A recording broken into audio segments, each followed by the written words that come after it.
This is where I came in. This is perfect. Testing, 1, 2, 3. Here I am. Including. Oh, you mad.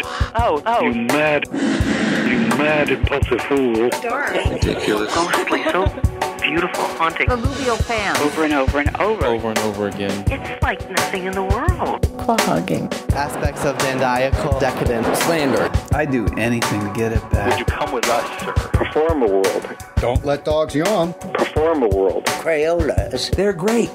Totally. Oh. Totally. They don't play purple. Totally thrilled. Let's just do it. You have me. Thank you, Andy. Hi, everyone. Welcome back to Andy's Treasure Trove. Can you believe it? This is episode number 9. I'm stoked.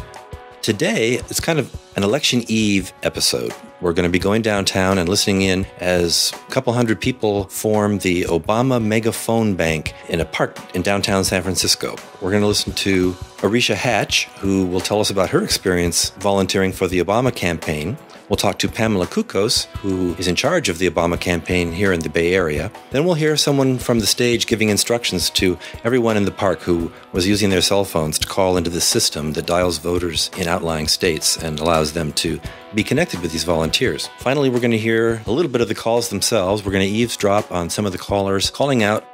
Then JoAnne Brazil will give her monthly report on the coming month, so she'll be telling us about what's happening in November, not just the election, but some other things that are going to be happening in November as seen through the prism of astrology. And then we're going to hear, since everyone loved the song last week by Janice Ian, we're going to play another one of the songs that she generously supplies on her website for free downloads. That's janiceian.com, by the way. And the song we're going to listen to is just a lovely song called Through the Years.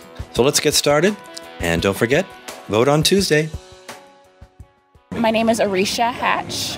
And what are we doing here today, Arisha? Today we're doing a megaphone bank rally for Barack Obama, and we're basically making thousands of calls to battleground states in order to help get him elected. Now, you've had a lot of experience making these calls. Yes, I have. Not so much experience. I actually started in August, came in to phone bank at the Berkeley office, and, really that was the first time that I'd ever been involved in a campaign. This is my first time really volunteering for anything. So I came in and we were actually calling New Mexico rural voters that day, and just, started to have conversations with a lot of people. And what I found is that there are a lot of people that are really, even if they weren't Obama supporters, they're really interested and they're really feel compelled to try to discuss a lot of their feelings about their thing. Because I would imagine that there'd be a lot of hang-ups. 20% of people just hang up immediately. They don't want to talk to you. And then another 30 to 40% really want to engage you and are sort of actively trying to debate with you. People are really engaged in this election. That's what I first learned when I came in. They're, no matter what side, they're really engaged and interested in it.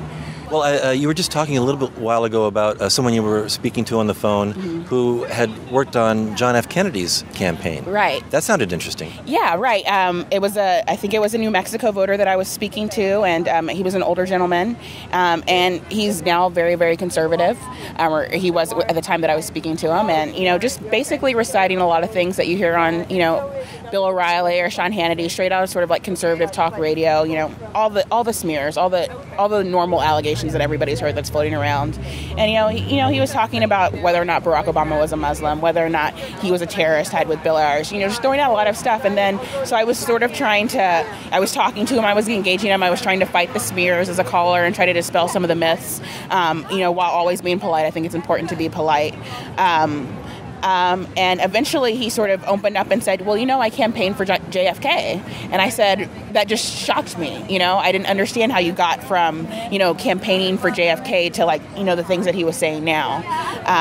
And he says, when you're young, you're dumb, but when you get older, you start voting with your head. And I sort of said to him, I was dumb in 2000 when I thought that, it didn't matter who won. I was dumb in 2004 when I thought only my vote, it only mattered that I voted. I didn't have to go out and actively campaign or volunteer. I see the light now. I know that it's more than just about your vote.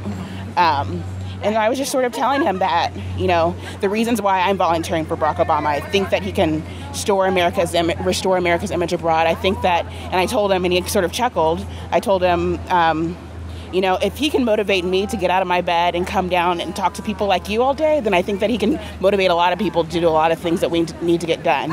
And he sort of said, well, that's something to think about. And at least and he also said to me, it's promising to hear that there are young people out there like you that are working so hard. And I was just really overwhelmed by the conversation. It was like one of my first days calling, and I went to law school, and so I'm a lawyer by training, and I was just so frustrated. Like, why couldn't I get him to convince him that Barack Obama was the guy? And I sort of walked into the bathroom and just started crying, and walked away feeling like at least good about what I was doing. And ever since then, it's just been every day. Every day since I've had that discussion with that man, it's been every day. That one stands out in my mind as the one that made me decide that I was going to come back the next day and make more phone calls the next day. So that was really a definitive phone call for me. And sort of since then, I've been moved up to regional field organizer, and so I'm making less. I'm on the phones less, but I'm now running the phone banks a little bit. So it's been quite a trip. Well, and it seems like a short ways to go, but I'm sure every day is going to be filled with drama and anxiety and wondering if some strange thing is going to happen that's going to throw the election, and wondering if the election is even certifiably valid. Yeah. What do you think about that whole controversy? I think in terms of voter suppression, voter fraud, or just, I think that there is, and the whole Diebold. Yeah, I think that, what the thing that we talk about, and then one of the things that Senator Obama talked about on a conference call with us, with the regional staffs, was, nothing is guaranteed, nothing is inevitable. We were actually having this conference call on date with 18 days left, and they sort of started talking about, what can happen in 18 days. And he was like, I had won Iowa, and 18 days later I had lost New Hampshire, and everybody was talking about how I wasn't going to be the Democratic nominee. So, a lot of things can happen in 18 days, and we're just going to keep our heads down, and we're going to keep working hard. We feel like the Democratic base is more energized than it's ever been, and the Republican base is also becoming energized. But if we just double that energy and just keep working hard, we think that we can pull it out. I'm hopeful that we can pull it out. And I can't imagine Barack Obama not being president on November 4th. It's not even in my head. I'm just envisioning, keeping my eye on the prize. So. Well, I've been talking to friends, and, almost every election there are friends who say, if so-and-so wins, I'm leaving the country. Mm-hmm. And this election, I've heard the same people say, boy, if McCain wins, I'm really this time going to leave the country. Now, who knows how many will. Mm-hmm. But it's amazing how polarized people are. Yeah. And, that's one of the things that I like about Barack Obama, is that I think that he is really about unity. I think that he has fought off the temptation to sort of go back to those polarizing sort of same discussions that we've been having. We're trying to move beyond that. Yeah.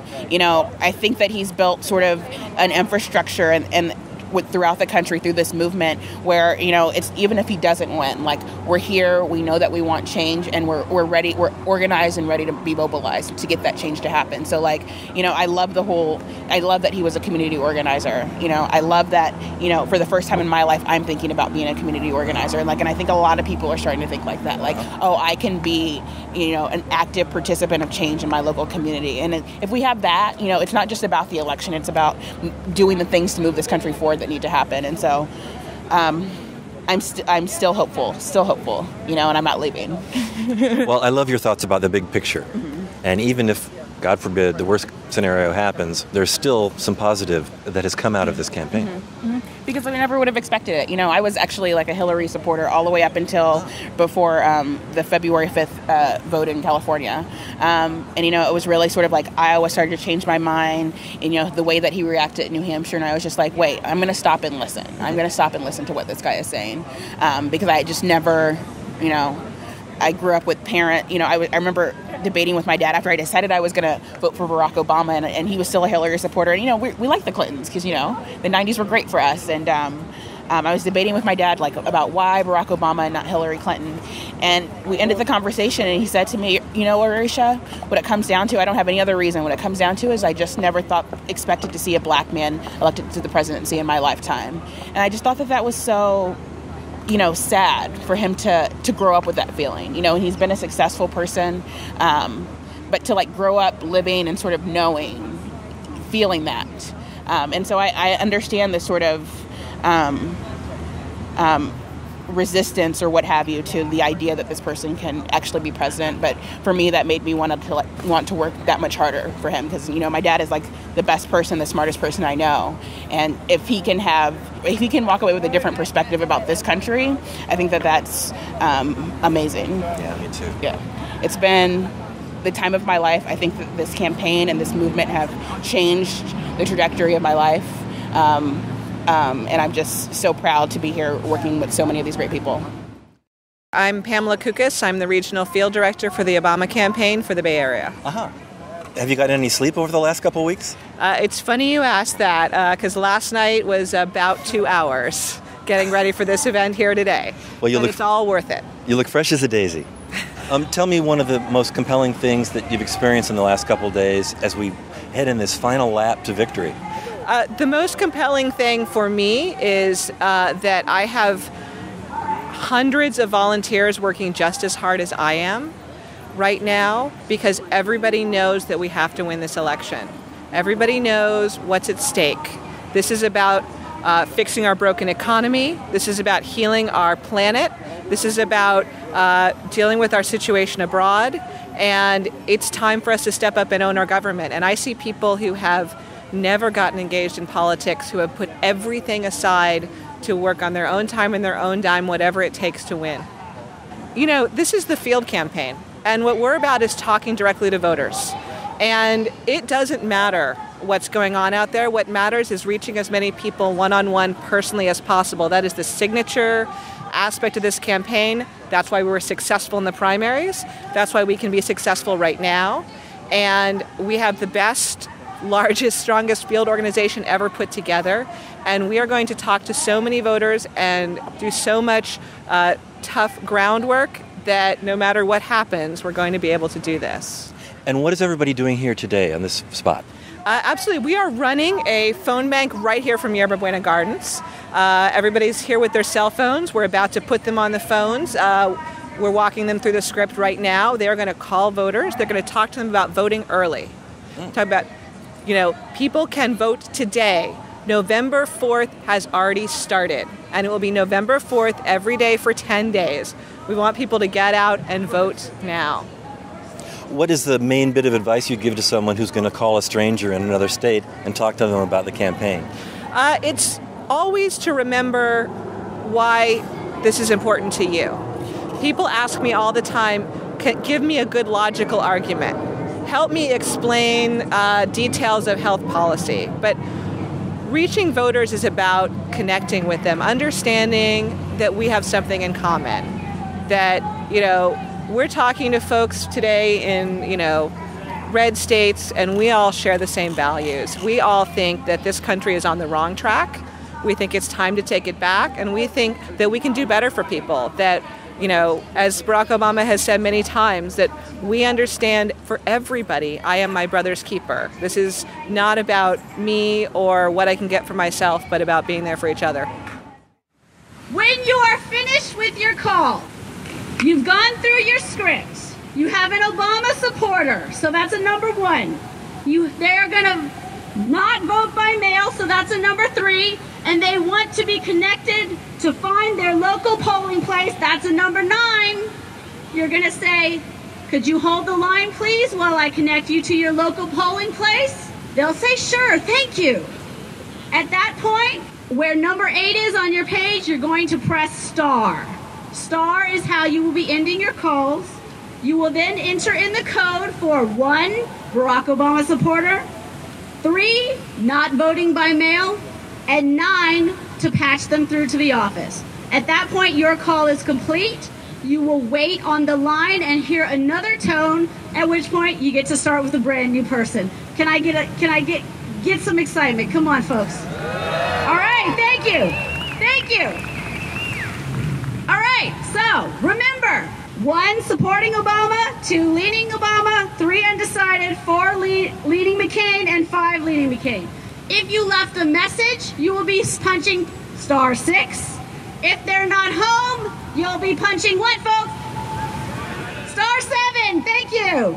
Refused. Refused is someone who is not going to tell you for whom they're voting. All right? That is the only thing that refused is. That is star 8. Spanish speaking, star 9. If you get someone and they say, oh, I'm not registered to vote, you're going to say, is there someone in the household that is registered to vote to whom I may speak?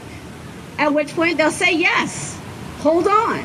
Or they'll say no, she's not home. At which point you will put in what? Star 7. That's right. Okay. We're going to try it. We're going to make it work.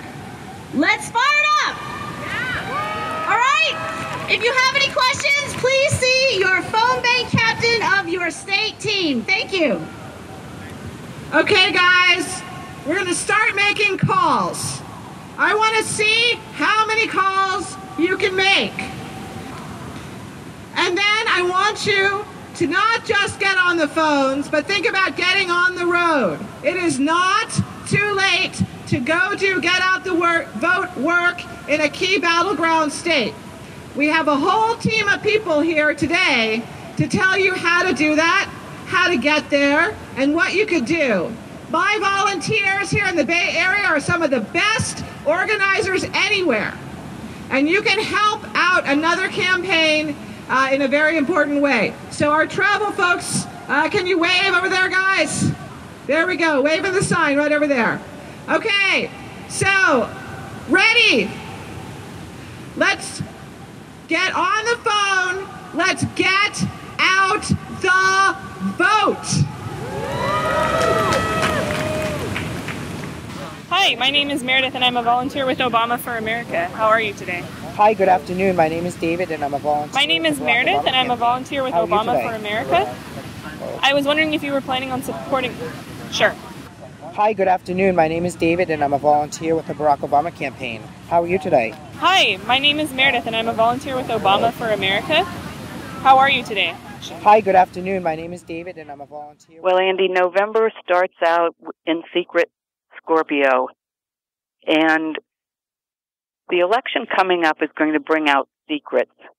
Joe Biden's horoscope is loaded with secrets, and he has the capacity to be a great detective. I'm not quite sure what Joe Biden's influence is going to be on the election, but Andy, it's just amazing that he has so many Scorpio planets, and Mars is going to be crossing all of them. Mars is action as well as motivation. He's going to be on fire. His influence is going to be very strong, but Scorpio likes to stay sometimes behind the scenes and even invisible, and we might not even feel it. But Joe Biden's going to really come into his own. Another thing about, we start out in secret, sexy Scorpio, and Mars is in Scorpio. So there's a strong Scorpio energy during the election, during the time of the election. Before the election, the moon goes into Capricorn. The moon is what we need. It's what we're open to. It's not what we have, but what we reflect from other sources of energy. Just like the moon doesn't have its own energy. It needs the sun. So the moon, before the election, is going to be in Capricorn. And it's kind of a business. Capricorn is a business sign, and it's a business-like sign. And when the moon goes there, it means that we have the feeling of that we need to be very business-like, and that we're able to be emotionally very business-like. And people who tend to be good at that might even be rather cold-blooded about their emotions during the election. So it's a combination of like very strong forces motivating people to do exactly what they want to do. Scorpio is life. It's a feeling of life and death. There's a feeling of urgency. You want to have sex with somebody and you want to do it now. You want your candidate to win and you want them now. So there's that strong, urgent kind of drive, the Scorpio drive. But there's also then this cold, aloof, businesslike Capricorn moon. And Sarah Palin and John McCain both have a Capricorn moon. They're not going to fall into the Scorpio emotional intensity that's going to be going on. They're going to be detached and watch the business. John McCain is 50-50. He's got things against him and he's got things for him. Barack Obama, it's the same thing. he's got things for him and against him. For a Leo, the election is at a very bad time. However, the saving grace here for Barack Obama is that Venus, the happy, loving planet, goes into Sagittarius. Sagittarius is called a fire sign, and Leo is very happy with it. One thing that's very unfortunate, right after the election, Mercury goes into Scorpio, and it understands things on a deep level. Mercury's been trying to think nice, think pretty, think balanced, think well of people. As soon as the election happens, people start thinking of all the things under the surface that they haven't thought about after the election. And when we get to closer to the end of November, the Sun goes into Sagittarius, Mercury goes into Sagittarius, Mars goes into Sagittarius, and everybody's off and running. But where? We don't. When we get to, I'm very interested in finally getting into January when we're able to do that. And a lot of people are going to be feeling like that because finally at the end of January, we start working on cleaning up the whole banking system. So throughout September, October, November, December, we're very caught up in the news of the day and our personal feelings. Who do we like? Who's the candidate we like? With some very important things that need to be taken care of and will take years and years to be taken care of. And that's going to be related to Pluto going into Capricorn, the business sign. And it's not until the end of the year. So whatever happens during the election, people need to think more seriously and deeper. And there's going to be a tendency at the end of November to try to go out and have a nice time, take a trip, go visit your relatives or your friends for Thanksgiving. And there's just this kind of cold, wet blanket waiting for all of us after New Year's. So it's, I guess November is, I see it like as a weird kind of carnival time. And whoever wins the presidency is really in for a lot of hard work for a long time. And it will turn out to be less fun than anyone thought. That's my sad take on it, my very sad take on it. And so whoever wins, I'm not sure if that person is going to be lucky or not. Also, astrologically, right around the election, the two planets that rule the past and the future, Saturn and Uranus, are exactly opposite. It's a turning point going into the future and away from the past, or going more into the past and away from wherever we thought the future was. And it's a total balance. So I would say that if John McCain wins, it's because of Sarah Palin, because she has that Aquarian kind of futurism to her. But so does Barack Obama. There are too many similarities, and all parties have too many problems to really make any one person clearly the winner to me. It's too close to call.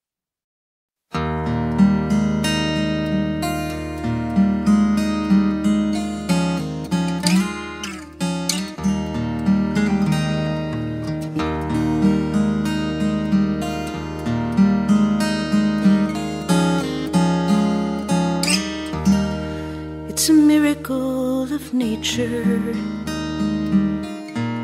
just to be alive tonight. Awake in your arms, the world and its charms lit up by candlelight. It's a miracle of feeling, to love despite the fear.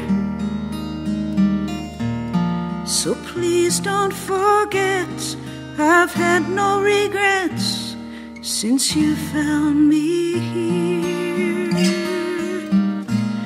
'Cause through the years we've been happy, through the years we've been sad, and sometimes feeling lucky was the only luck we had. But I would not trade the laughter or the tears through the years.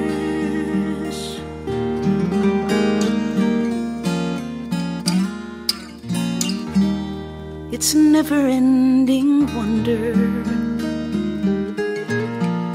that other arms are cold.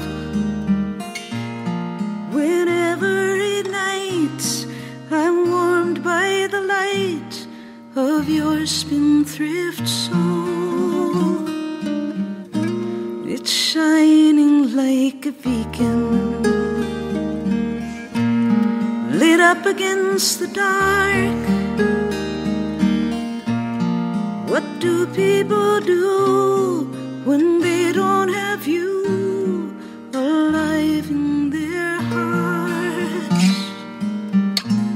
'Cause through the years we've been happy, through the years we've been sad, and sometimes feeling lucky was the only luck we had.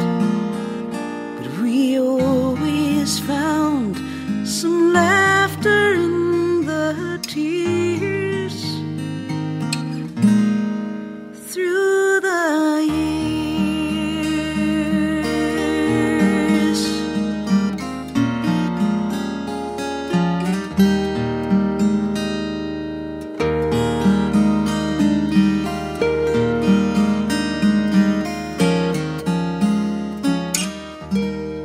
What do people do who haven't got you to lighten their tears through the years, through the years, through the years?